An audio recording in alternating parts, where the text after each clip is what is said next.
பாபா ஓர் கருணாலயம், பாதம்தான் கமலாலயம். பாபா ஓர் கருணாலயம், பாதம்தான் கமலாலயம். சாய் அப்பா உறவுகள் அனைவருக்கும் வணக்கம். சாய் அப்பா மேல நம்பிக்கை வைத்து அவரை நினைத்து கொண்டு இருக்கும் உங்கள் அனைவரின் வேண்டுதலையும் சாய் அப்பா நிறைவேற்றுவார். நல்லதையே நினைப்போம், நல்லதே நடக்கும் என்றும் சாய் அப்பாவின் அருள் உங்களுக்கு இருக்கும். நம் மனதிற்கு இதமான சாய் அப்பாவின் இன்றைய அருள்மொழியை கேட்போமா? அன்பு குழந்தையே, நீண்ட நாளாக நீ எதிர்பார்த்து காத்து கொண்டிருந்த குபேர ராஜயோகம் உனக்கு ஆரம்பமாகிவிடும். இனி உனக்கு என்றுமே நல்ல காலம்தான். இனி நீ தொட்டதெல்லாம் பொன்னாகும். நீயும் உன் குடும்பமும் சீரும் சிறப்புமாக சந்தோஷமாக மகிழ்ச்சியான வாழ்க்கை வாழ்வீர்கள். இனி உன் குடும்பத்தை பற்றி கவலைப்பட வேண்டிய அவசியம் இல்லை. எத்தனையோ துயரங்கள் வந்த போதும் மனம் கலங்காது நீ எடுத்த காரியத்தை முடித்தே தீருவேன் என்ற இலட்சியத்துடன் வாழ்ந்து வருகிறாய். அப்படி இருந்தும் சில பேர் வேண்டும் என்றே உன்னை அவமானப்படுத்தி வருகிறார்கள். அவர்களுடைய மனதில் இருப்பதெல்லாம் எப்படியாவது உன்னை உன் குறிக்கோளிலிருந்து தடுமாற வைத்து உன்னை இப்படியே கஷ்டப்படுத்தி கொண்டே இருக்க வேண்டும் என்பதுதான். அதனால் இன்று உனக்கு ஏற்பட்ட விஷயங்களை அவமானம் என்று கருதாதே. உன் மனதில் கபடம் இல்லை. உன் மனதிற்கு தெரியும் யார் உன்னை ஏமாற்றுகிறார்கள் என்று. அவர்களை உன் வாழ்வில் இருந்து நகர்த்திவை. எதை வேண்டுமானாலும் பொறுத்து கொள்ளலாம். ஆனால் நம்பிக்கை துரோகத்தை மற்றும் பொறுத்து கொள்ள முடியாது. அப்படி செய்த அவர்களை என் கையில் விட்டுவிடு. அவர்களுக்கு நல்ல பாடம் நான் கற்றுக் கொடுக்கிறேன். நீ எதையும் வெளியே காட்டாதே. அவர்களிடமிருந்து விலகிச் செல். அவர்களே தேடி வந்து பேச ஆசைப்பட்டாலும் நீ மட்டும் படாமல் இருந்து கொள். உனக்கான மிக பெரிய சொத்து நிம்மதிதான்.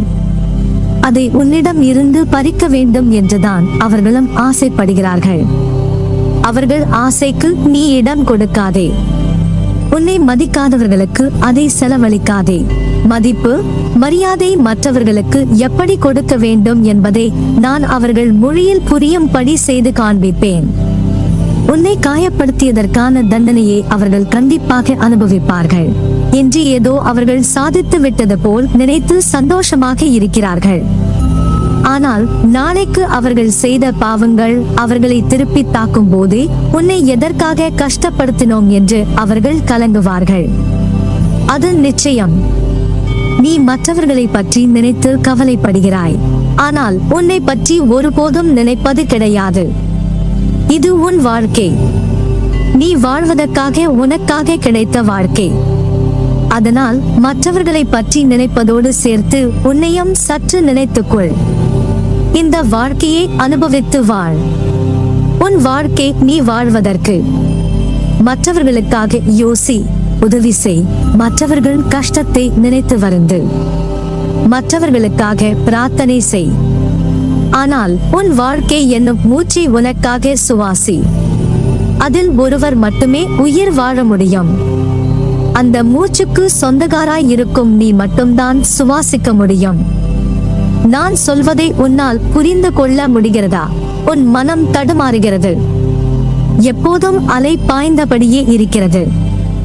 இதை அடக்கி நிலைப்படுத்தும் வழி என்ன?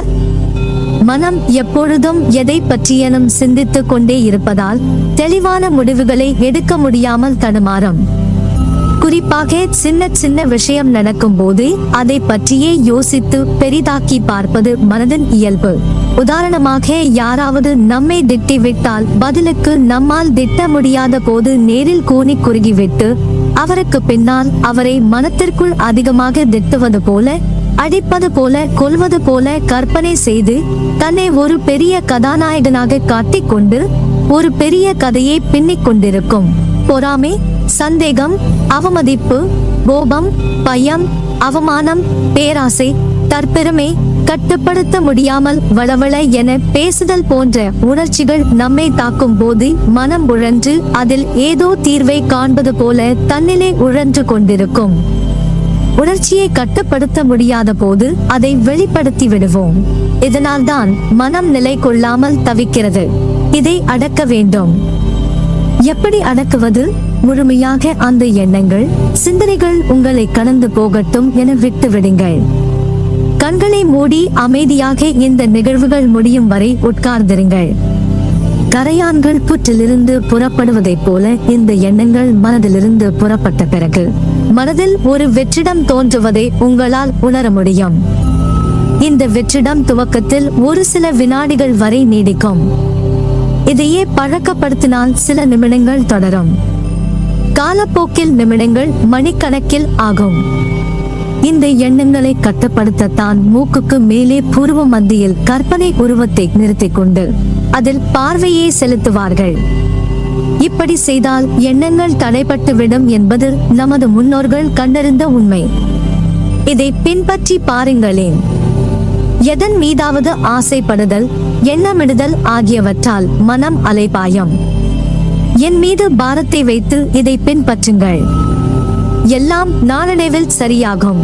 வாழ்க்கையில் கடினமான நேரங்கள் என்பது எல்லாருக்கும் வரத்தான் செய்யும். அதற்காக சோர்வடைந்து வாழ்க்கையே வேண்டாம் என்று நினைத்தால் பூமியில் ஒருவர் கூட இருக்க மாட்டார்கள். இருளில்தான் மின்மினி பூச்சியின் வெளிச்சம் நமக்கு தெரியும், பகலில் தெரிவதில்லை. அதே வெளிச்சம் என்ற சந்தோஷமான நேரம் வாழ்க்கை அழகாக இனிமையாக இருக்கும். ஆனால் வாழ்க்கையின் படிப்பை வெளிச்சத்தில் நீ உணர மாட்டாய். இருளில் அலைந்து அதை நீ உணரும் போதுதான் வாழ்க்கை என்ற ஆத்ம வெளிச்சம் என்ன என்பதை நீ உணர்வாய். ஏன் இவ்வளவு கோபப்படுகிறாய்? நீ பாடுபட்டு சேர்த்த நற்பெயரும் புகழும் சத்துருவான உன் கோபத்தால் நாசமடைகிறது. பொறுமையாக கவனமாக வார்த்தைகளை மற்றவர்களிடம் பேசும்போது பிரயோகப்படுத்து. அவசரப்பட்டு வார்த்தைகளை கொட்டி விடாதே. வாழ்க்கையில் நீ சந்திக்கும் தோல்விகளால் மனம் சோர்வடைந்து இதற்கு மேல் நான் போராட முடியாது என்று நினைக்காதே. வெற்றி தோல்விகளை குறித்து கவலைப்படாமல் உன் லட்சியத்தை நோக்கி முன்னேறி செல். உன் கடமைகளை தவறாமல் செய். அந்த நம்பிக்கையே உன்னை வெற்றி பெற செய்யும்.